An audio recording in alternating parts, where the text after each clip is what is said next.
Well, welcome to the National Real Estate Cafe, where today we're going to tell you what to do.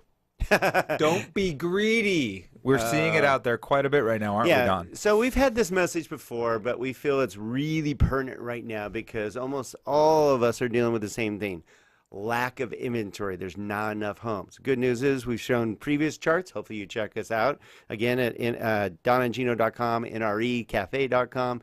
Check out the video. We just did it on permits for new homes and starts for new homes is growing. So that's good news, but not yet. So let's go to this first slide here. All right. Well, right now, if you're a seller, it's a good time to be a seller. There's not a lot of inventory, but there's a limit to what the market can bear, right? Supply and demand is one part of the equation, but the market will determine the price of your home, not a real estate agent, and neither will you. So when you're choosing how to price your home, it's a very important, delicate decision. Well, especially now that we have rising interest rates. Rates have gone up some, so the buyers are going to be even more particular.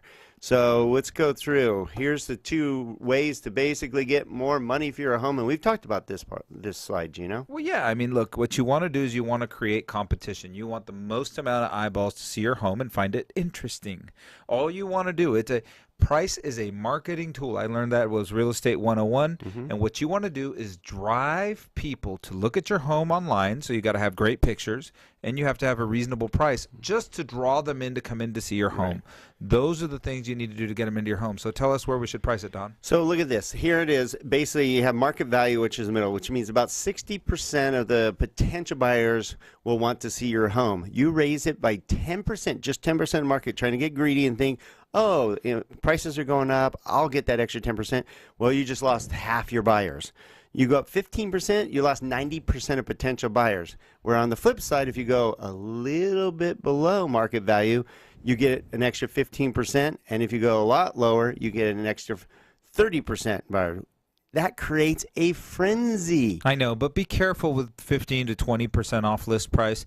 It starts to give impressions of what's wrong, what's happening with it, why is it like that. So be careful. But, somewhere between 5 and 10% off is probably the sweet spot. I agree, Gino. So be smart. Don't get greedy, because when the more buyers are seeing it, they will battle for it because there's no inventory. Remember that. All right, but now let's go on to another part. Gosh, this seems so easy. So, Don, I think what we're going to do today is, because we now know how to price our home and there's no inventory, I'm just going to sell it myself. It's a good DIY project, right? Number 2, use a real estate professional. Oh, maybe I knew what the slide said. Yes, a lot of you out there are going, shoot, I can just put a sign in front of my house and sell it.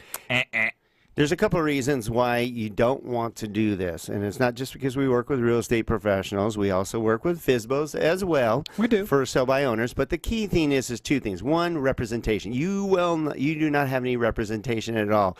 There's a lot of things you got to be concerned with liability-wise. That's probably my favorite. Stop right there. Liability. California is the most litigious state of the union, and you decide you're going to represent yourself in the sale of a home, one of the most litigious things that could possibly happen. And you say, I'll just do it myself.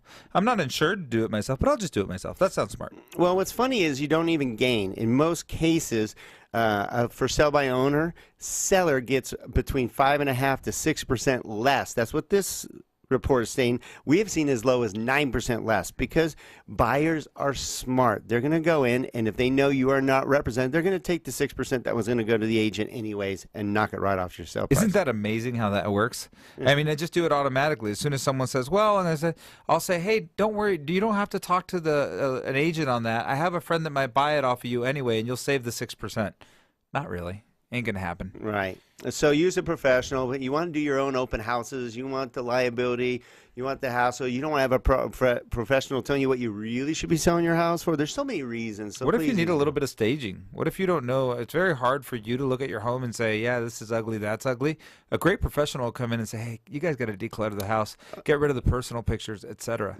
Or do you really want to negotiate against a top real estate professional? They're going to eat you up. Seriously. They're going to go, no, this is why this home should be priced at this. It's not worth this because this. And then you go, oh, okay. I don't care how strong you are. They're better at it. That's what they do. So price your home reasonably and use a real estate professional. Heard right here on the National Real Estate Cafe with Don Gatling, Gino Franti. Get these sent right to your phone by texting NREC to the number 58885, and check us out at donandgino.com.